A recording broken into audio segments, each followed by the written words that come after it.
Chapter 9. Letter, Mina Harker to Lucy Westenra. Budapest, 24 August. My dearest Lucy, I know you will be anxious to hear all that has happened since we parted at the railway station at Whitby.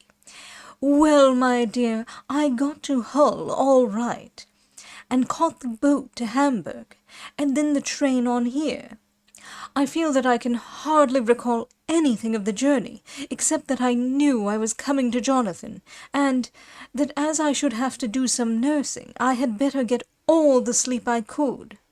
I found my dear one, oh, so thin and pale and weak-looking. All the resolution has gone out of his dear eyes, and that quiet dignity which I told you was in his face has vanished. He is only a wreck of himself, and he does not remember anything that has happened to him for a long time past. At least, he wants me to believe so, and I shall never ask. He has had some terrible shock, and I fear it might tax his poor brain if he were to try to recall it. Sister Agatha, who is a good creature and a born nurse, tells me that he raved of dreadful things whilst he was off his head. I wanted her to tell me what they were, but she would only cross herself, and say she would never tell, that the ravings of the sick were the secrets of God, and that if a nurse through her vocation should hear them, she should respect her trust. She is a sweet, good soul, and the next day, when she saw I was troubled, she opened up the subject again, and after saying that she could never mention what my poor dear raved about, added, "I can tell you this much, my dear, that it was not about anything which he has done wrong himself, and you, as his wife-to-be, have no cause to be concerned. He has not forgotten you or what he owes to you. His fear was of great and terrible things, which no mortal can treat of. I do believe the dear soul thought I might be jealous, lest my poor dear should have fallen in love with any other girl. The idea of my being jealous about Jonathan! And yet, my dear, let me whisper, I felt a thrill of joy through me when I knew that no other woman was a cause of trouble. I am now sitting by his bedside, where I can see his face while he sleeps. He is waking. When he woke, he asked me for his coat, as he wanted to get something from the pocket. I asked Sister Agatha, and she brought all his things. I saw that amongst them was his notebook, and was going to ask him to let me look at it, for I knew then that I might find some clue to his trouble. But I suppose he must have seen my wish in my eyes, for he sent me over to the window, saying he wanted to be quite alone for a moment. Then he called me back, and when I came he had his hand over the notebook, and he said to me very solemnly,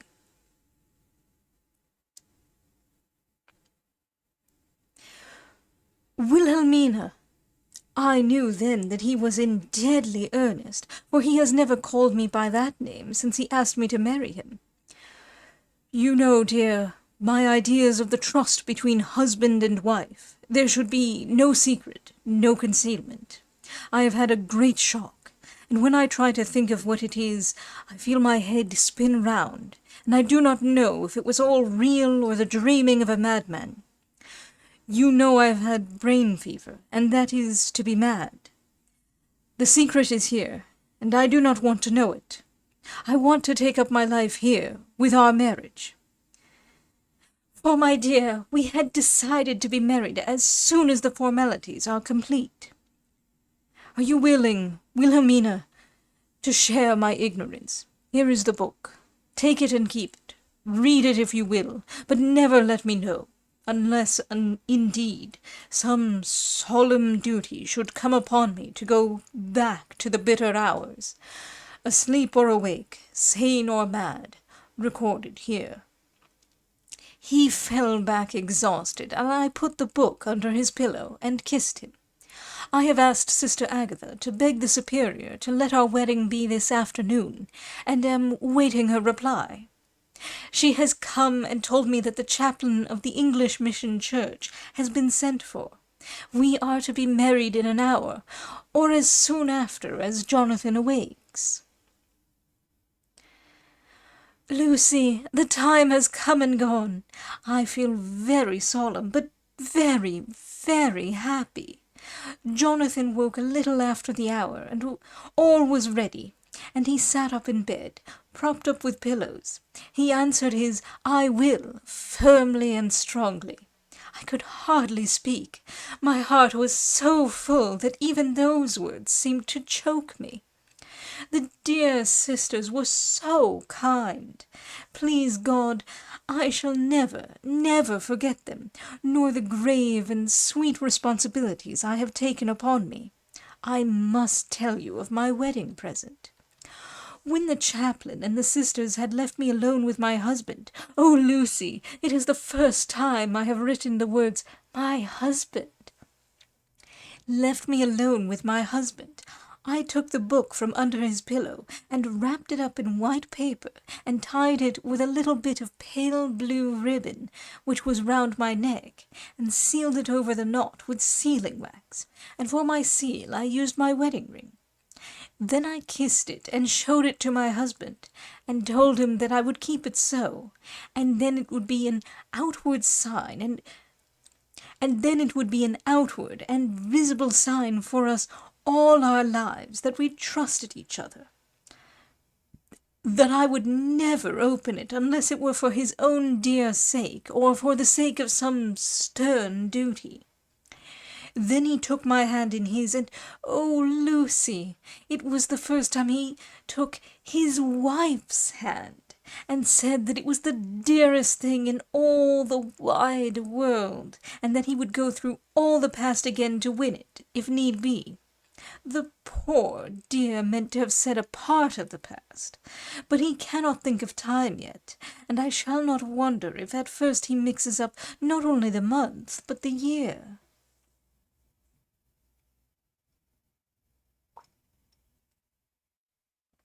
Well, my dear, what could I say? I could only tell him that I was the happiest woman in all the wide world, and that I had nothing to give him except myself, my life, and my trust, and that with these went my love and duty for all the days of my life. And, my dear, when he kissed me, and drew me to him with his poor, weak hands, it was like a very solemn pledge between us. Lucy, dear, do you know why I tell you all this? It is not only because it is all sweet to me, but because you have been and are very dear to me. It was my privilege to be your friend and guide when you came from the schoolroom to prepare for the world of life. I want you to see now, and with the eyes of a very happy wife, whither duty has led me, so that in your own married life you too may be all happy as I am. My dear, please Almighty God, your life may be all it promises, a long day of sunshine, with no harsh wind, no forgetting duty, no distrust. I must not wish you no pain, for that can never be. But I do hope you will be always as happy as I am now. Good-bye, my dear. I shall post this at once, and perhaps write you very soon again. I must stop, for Jonathan is waking. I must attend to my husband. Your ever-loving Mina Harker. Letter, Lucy Westenra to Mina Harker. Whitby, 30 August. My dearest Mina, oceans of love and millions of kisses, and may you soon be in your own home with your husband. I wish you could be coming home soon enough to stay with us here. The strong air would soon restore Jonathan. It has quite restored me. I have an appetite like a cormorant, am full of life, and sleep well. You will be glad to know that I have quite given up walking in my sleep. I think I have not stirred out of my bed for a week. That is, when I once get into it at night. Arthur says I am getting fat. By the way, I forgot to tell you that Arthur is here. We have such walks and drives and rides and rowing and tennis and fishing together, and I love him more than ever. He tells me that he loves me more, but I doubt that, for at first he told me that he couldn't love me more than he did then, but this is nonsense. There he is, calling to me. So no more just at present from your loving Lucy. P.S. Mother sends her love. She seems better, poor dear. P.P.S.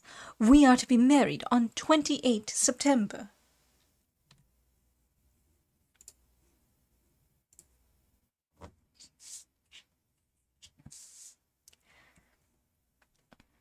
Dr. Seward's Diary, 20 August.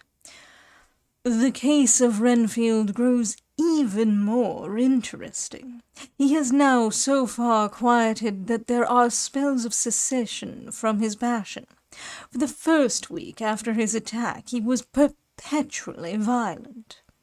Then one night, just as the moon rose, he grew quiet and kept murmuring to himself, "Now I can wait. Now I can wait." The attendant came to tell me, so I ran down at once to have a look at him. He was still in the strait waistcoat and in the padded room, but the suffused look had gone from his face, and his eyes had something of their old pleading, I might almost say cringing, softness. I was satisfied with his present condition, and directed him to be relieved. The attendants hesitated, but finally carried out my wishes without protest. It was a strange thing that the patient had humour enough to see their distrust, for, coming close to me, he said in a whisper, all the while looking furtively at them, "They think I could hurt you. Fancy me hurting you! The fools!" It was soothing, somehow, to the feelings to find myself dissociated, even in the mind, of this poor madman from the others. But all the same, I do not follow his thought. Am I to take it that I have anything in common with him, so that we are, as it were, to stand together? Or has he to gain from me some good so stupendous that my well-being is needful to him? I must find out later on. Tonight he will not speak. Even the offer of a kitten, or even a full-grown cat, will not tempt him. He will only say, "I don't take any stock in cats. I have more to think of now, and I can wait. I can wait." After a while I left him. The attendant tells me that he was quiet until just before dawn, and that then he began to get uneasy, and at length violent, until at last he fell into a paroxysm which exhausted him so that he swooned into a sort of coma.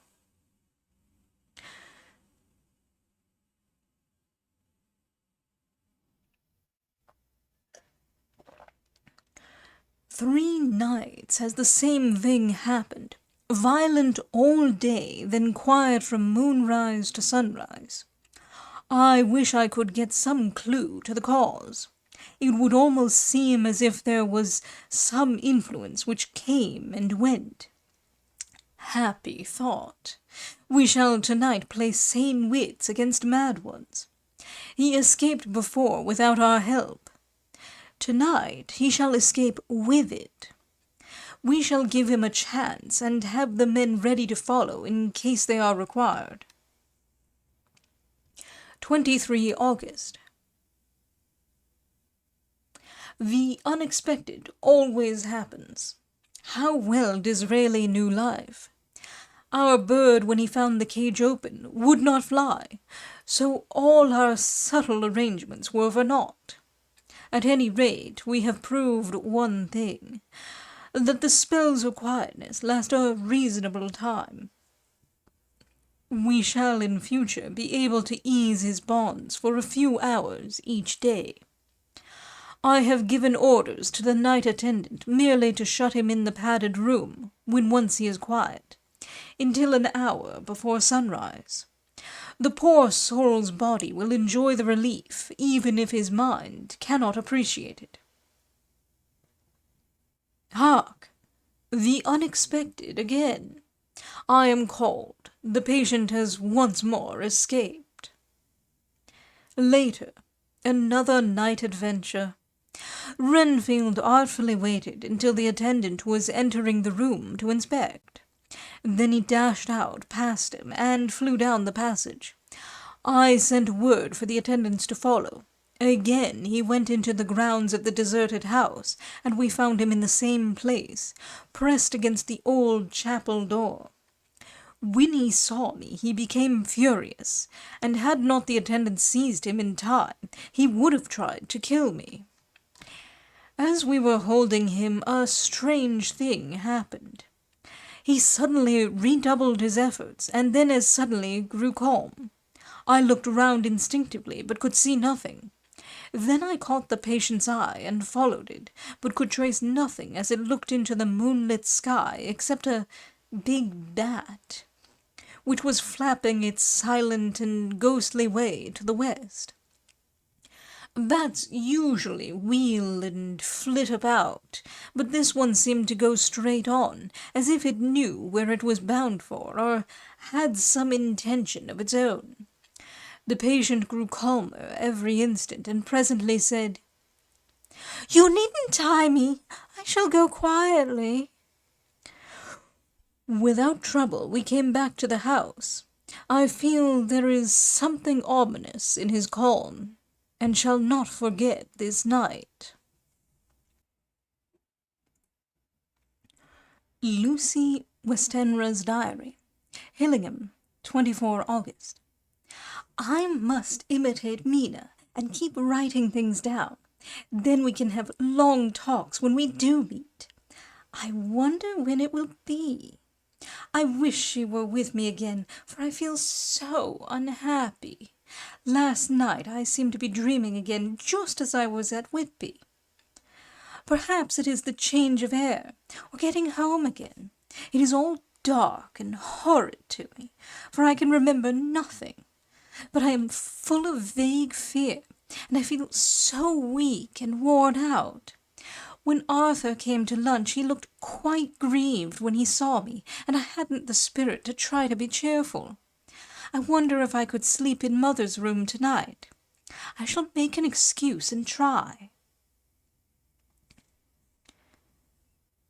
25 August. Another bad night.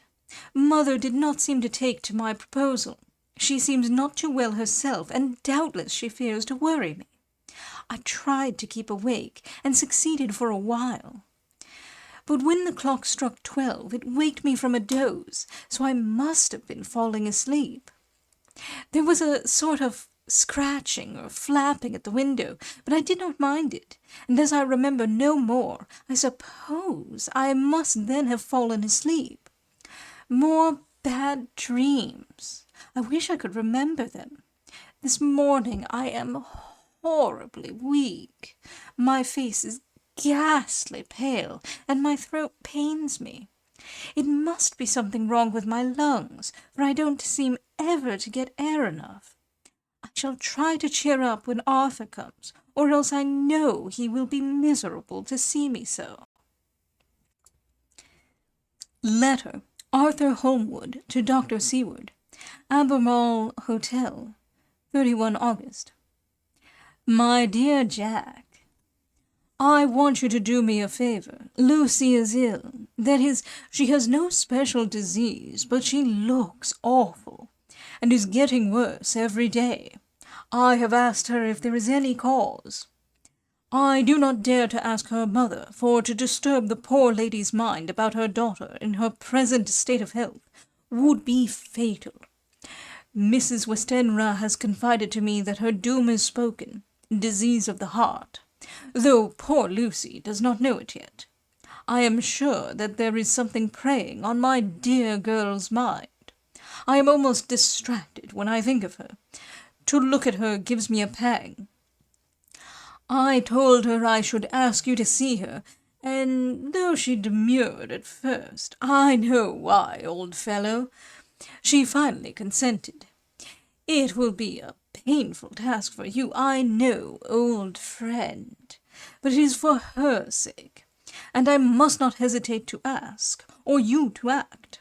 You are to come to lunch at Hillingham tomorrow, 2 o'clock, so as not to arouse any suspicion in Mrs. Westenra, and after lunch Lucy will take an opportunity of being alone with you. I shall come in for tea, and we can go away together. I am filled with anxiety, and want to consult with you alone as soon as I can after you have seen her. Do not fail. Arthur. Telegram. Arthur Holmwood to Seward. 1 September. Am summoned to see my father, who is worse. Am writing.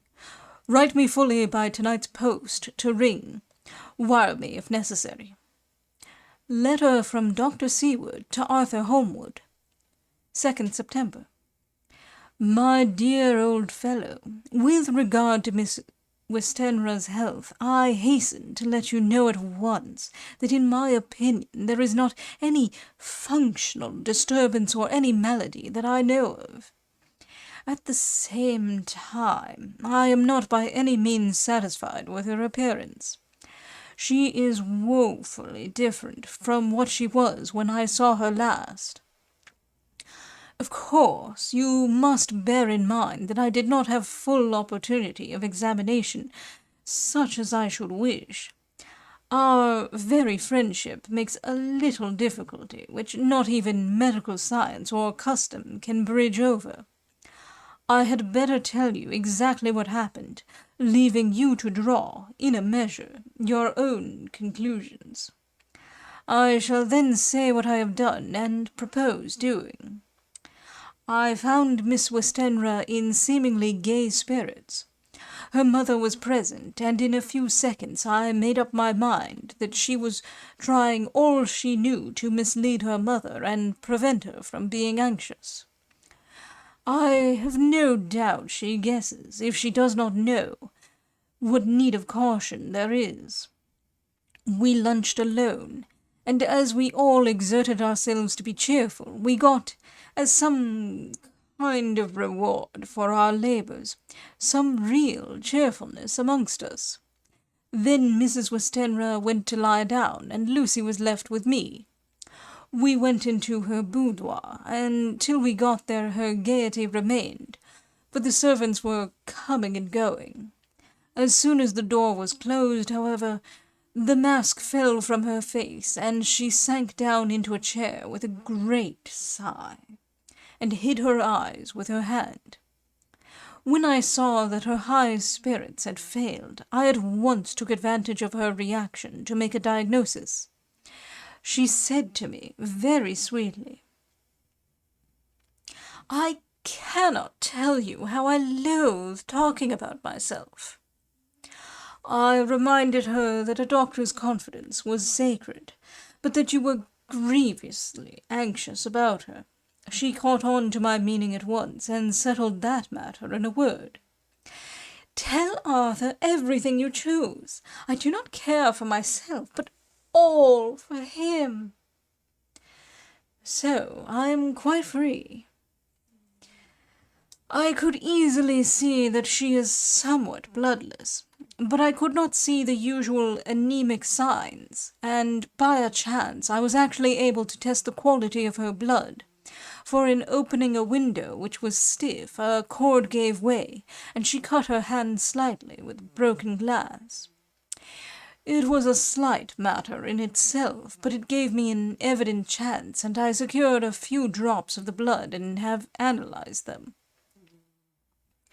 The qualitative analysis gives a quite normal condition and shows, I should infer, in itself a vigorous state of health. In other physical matters I was quite satisfied that there is no need for anxiety. But as there must be a cause somewhere, I have come to the conclusion that it must be something mental. She complains of difficulty in breathing satisfactorily at times, and of heavy lethargic sleep. with dreams that frighten her, but regarding which she can remember nothing. She says that as a child she used to walk in her sleep, and that when in Whitby the habit came back, and that once she walked out in the night and went to East Cliff, where Miss Murray found her, but she assures me that of late the habit has not returned. I am in doubt, and so have done the best thing I know of. I have written to my old friend and master, Professor Van Helsing, of Amsterdam, who knows as much about obscure diseases as anyone in the world. I have asked him to come over, and as you told me that all things were to be at your charge, I have mentioned to him who you are and your relations to Miss Westenra. This, my dear fellow, is in obedience to your wishes, for I am only too proud and happy to do anything I can for her. Van Helsing would, I know, do anything for me for a personal reason. So, no matter on what ground he comes, we must accept his wishes. He is a seemingly arbitrary man, but this is because he knows what he is talking about better than anyone else. He is a philosopher and a metaphysician, and one of the most advanced scientists of his day, and he has, I believe, an absolutely open mind. This with an iron nerve, a temper of the ice-brook, an indomitable resolution, self-command, and toleration exalted from virtues to blessings, and the kindliest and truest heart that beats. These form his equipment from the noble work that he is doing for mankind, work both in theory and practice, for his views are as wide as his all-embracing sympathy. I tell you these facts that you may know why I have such confidence in him. I have asked him to come at once. I shall see Miss Westenra tomorrow again. She is to meet me at the stores, so that I may not alarm her mother by too early a repetition of my call. Yours always, John Seward. Letter. Abraham Van Helsing, M.D., D.Phil, D.Lit, etc., etc., to Dr. Seward. 2nd September. My good friend, when I have received your letter, I am already coming to you. By good fortune, I can leave just at once, without wrong to any of those who have trusted me. Were fortune other, then it were bad for those who have trusted, for I come to my friend when he call me to aid those he holds dear. Tell your friend that when that time you suck from my wound so swiftly the poison of the gangrene from that knife that our other friend, too nervous, let slip, you did more for him when he wants my aids, and you call for them, than all his great fortune could do. But it is pleasure added to do for him, your friend. It is to you that I come. Have then rooms for me at the Great Eastern Hotel, so that I may be near to hand, and please it so arrange that we may see the young lady not too late on tomorrow, for it is likely that I may have to return here that night. But if need be, I shall come again in 3 days, and stay longer if it must.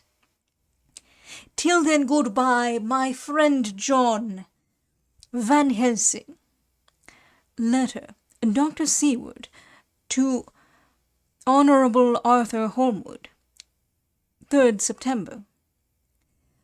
My dear Art, Van Helsing has come and gone. He came on with me to Hillingham, and found that, by Lucy's discretion, her mother was lunching out, so that we were alone with her. Van Helsing made a very careful examination of the patient. He is to report to me, and I shall advise you, for, of course, I was not present all the time. He is, I fear, much concerned, but says he must think. When I told him of our friendship, and how you trust to me in the matter, he said, "You must tell him all you think. Tell him what I think, if you can guess it, if you will. Nay, I am not jesting. This is no jest, but life and death, perhaps more." I asked what he meant by that, for he was very serious. This was when we had come back to town, and he was having a cup of tea before starting on his return to Amsterdam.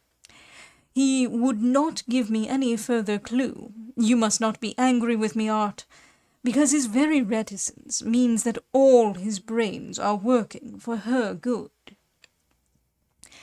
He will speak plainly enough when the time comes, be sure.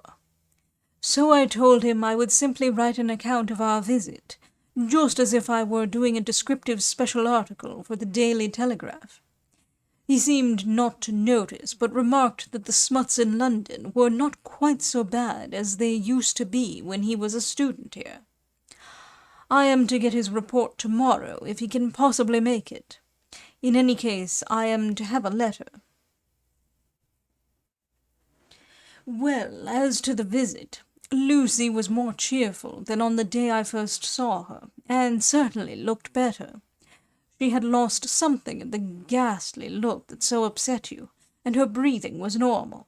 She was very sweet to the professor, as she always is, and tried to make him feel at ease, though I could see that the poor girl was making a hard struggle for it. I believe Van Helsing saw it too, for I saw the quick look under his bushy brows that I knew of old.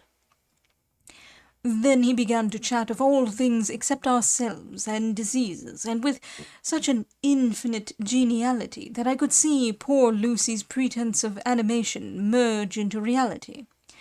Then, without any seeming change, he brought the conversation gently round to his visit, and suavely said, "My dear young miss, I have the so great pleasure because you are so much beloved. That is much, my dear, ever were there that which I do not see. They told me you were down in the spirit, and that you were of a ghastly pale.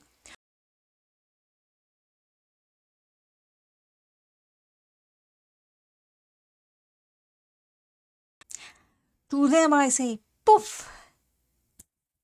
And he snapped his fingers at me and went on. "But you and I shall show them how wrong they are. How can he?"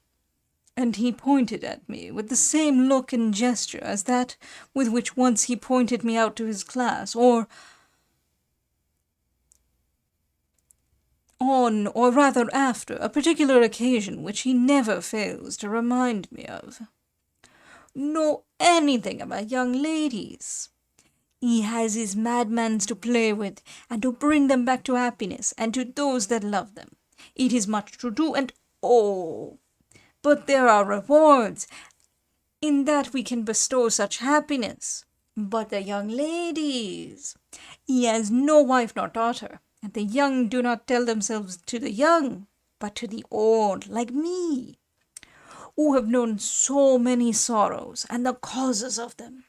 So, my dear, we will send him away to smoke the cigarette in the garden, whilst you and I have little talk all to ourselves." I took the hint and strolled about, and presently the professor came to the window and called me in. He looked grave, but said, "I have made careful examination, but there is no functional cause. With you I agree that there has been much blood lost. It has been, but is not. But the conditions of her are in no way anemic. I have asked her to send me her maid, that I may ask just one or two questions, that so I may not chance to miss nothing. I know well what she will say, and yet there is cause. There is always cause for everything. I must go back home and think. You must send to me the telegram every day, and if there be cause I shall come again. The disease, for not to be all well is a disease, interest me, and the sweet young dear, she interest me too. She charm me, and for her, if not for your disease, I come." As I tell you, he would not say a word more, even when we were alone. And so now, Art, you know all I know. I shall keep stern watch. I trust your poor father is rallying. It must be a terrible thing to you, my dear old fellow, to be placed in such a position between two people who are both so dear to you. I know your idea of duty to your father, and you are right to stick to it. But if need be, I shall send you word to come at once to Lucy. So do not be over-anxious unless you hear from me."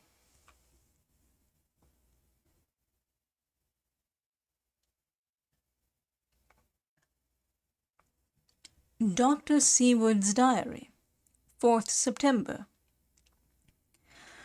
Zoophagus patient still keeps up our interest in him. He had only one outburst, and that was yesterday at an unusual time. Just before the stroke of noon he began to grow restless. The attendant knew the symptoms and at once summoned aid.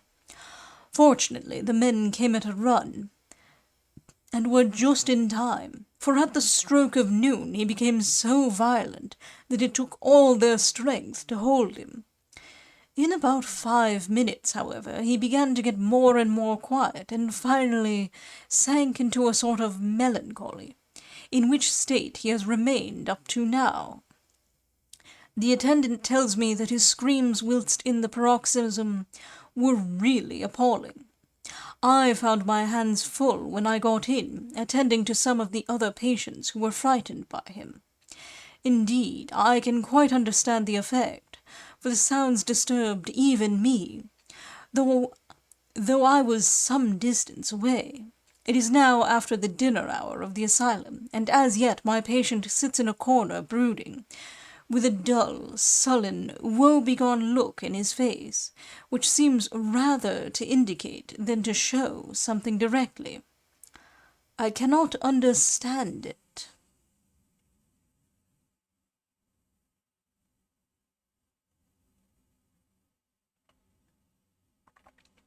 Later.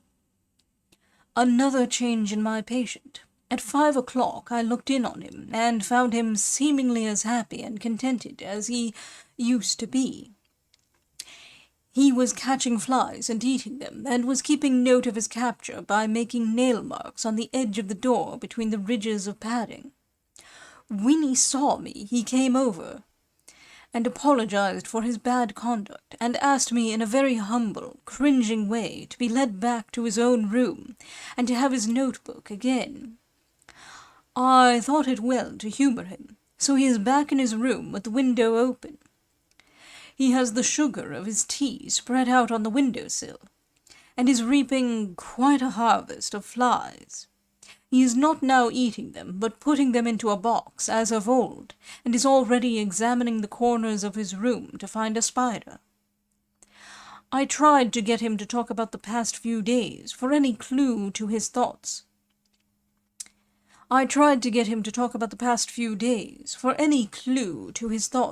Would be of immense help to me. But he would not rise. For a moment or two he looked very sad, and said in a sort of far-away voice, as though saying it rather to himself than to me, "All over, all over, he has deserted me. No hope for me now unless I do it for myself."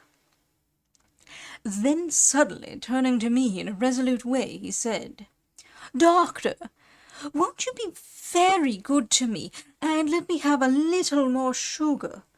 I think it would be good for me." "And the flies?" I said. "Yes, the flies like it too, and I like the flies, therefore I like it." And there are people who know so little as to think that madmen do not argue. I procured him a double supply, and left him as happy a man as, I suppose, any in the world. I wish I could fathom his mind.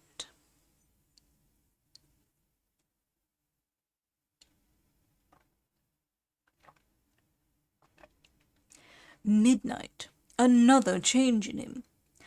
I had been to see Miss Westenra, whom I found much better, and had just returned, and was standing at our own gate looking at the sunset, when once more I heard him yelling.